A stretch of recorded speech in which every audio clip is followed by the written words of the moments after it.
Jim Sciutto, thanks. Congressman Adam Schiff of California sits on the House Intelligence Committee. He stepped out of today's meeting on the NSA programs to speak to us live from Capitol Hill. Congressman, thanks for joining us. Quickly, James Clapper was also asked if our allies are guilty of the same sort of thing. Here's what he said. Do you believe that the allies have conducted or at any time any type of espionage activity against the United States of America, our intelligence services, our leaders, or otherwise? Absolutely. So, Congressman, do we know of any cases of this actually happening in recent years? Well, I don't know that I can talk openly in terms of what we know about our foreign intelligence agencies and how they operate and how they target people in the United States. But I think it would be naive to presume that they're not very active in trying to collect on us, even though we are allies. It does happen. At the same time, I have a concern about this potential wiretapping of our leaders, of our allied leaders, and the damage that's doing to our reputation and the damage that it may do to cooperation that we need from them in pursuing terrorism cases. So there's a real cost. And the question is this justified? I think the President has indicated this is not consistent with our values. And my guess is that while he may not say as an absolute it won't happen again, there would have to be pretty extraordinary circumstances to justify any kind of a tap on a foreign leader of an allied nation. And the chair of the Senate Intelligence Committee, Democratic Senator Dianne Feinstein, who has been a very ardent defender of the NSA, as you know, she now says she's totally opposed to the spying on U.S. allies. She's demanding a review of all surveillance programs. Do you think that's a good idea? Absolutely, and I raised this today with General Clapper.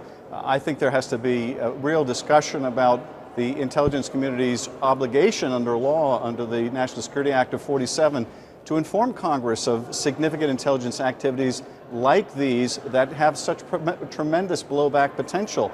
And I'm not confident, in light of these recent allegations, that we are getting those fulsome briefings, that we do know the full scope of what's going on overseas. We have a lot more visibility in what happens here at home. We all have a lot more safeguards in domestic surveillance because we have the FISA court as well operating, even though that can be improved. But we have a lot less visibility overseas, and plainly that's going to change in the intelligence committees, and it really has to change. Congressman, you sit on the House Intelligence Committee. How much have you learned from Edward Snowden as opposed to from U.S. government sources that should be briefing you and your fellow members of the Intelligence Committee on these NSA programs? Well, you know, on some of these programs, I don't have all that much compassion for members of Congress that protest to be taken aback or surprised. Some of them need to do their homework better. But on other things, and this most recent allegation is a very good example, if this is true, it's certainly not something I was made aware of. I'd be very surprised if many of the other Intelligence Committee members were made aware of it. Certainly Senator and Chairman Feinstein wasn't. And these are precisely, I think, of the magnitude that should be disclosed to Congress, because if it became public, as it has been reported here, the policy implications are tremendous. The diplomatic damage is tremendous. And Congress should be, along with the executive, weighing, is it worth the risk? Are we gaining such great insights that we can't gain other ways that we should undertake these operations? So we need a much better level of dialogue and discussion and oversight, and there are going to be changes made for sure. And that's one of the points, Congressman. I think we always hear from the White House and the NSA and from Director of National Intelligence Clapper, there is congressional oversight of these programs. There is oversight of these programs. The public is represented because there's oversight by Congress. You didn't know about this. Well, you know, part of it is what kind of disclosure are we getting?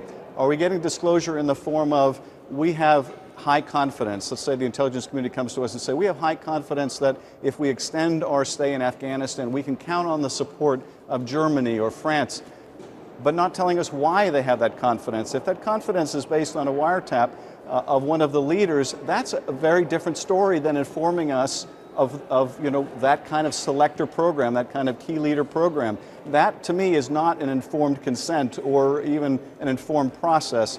So I'll be interested to get to the bottom of what did they share with us. And one last point I'd make, Jake, and I raised this with Director Clapper today, if the intelligence community was too concerned about this sensitive source of information that they couldn't share it with the Intelligence Committee, what does it say that it was accessible to a low-level system analyst like Snowden? That, I think, raises a pretty profound question as well. And Congressman Schiff, just one last question for you. I know you're a loyal Democrat and a strong supporter of President Obama, but which is more disturbing to you? President Obama knowing that Merkel's phone was tapped and not being forthright, or him not knowing, which isn't reassuring either? Well, I mean, either way you have it, it's a problem for the United States, and it's a problem for the president's relationship with the chancellor if this turns out to be accurate. So there's no good answer because there's no good outcome here either way, and that's part of the reason why I think we need a better disclosure if indeed we didn't get it here, and we need to make sure that whenever there's the potential for this kind of blowback, we're notified, and that our programs at home and overseas, as the President has said, are consistent with our values.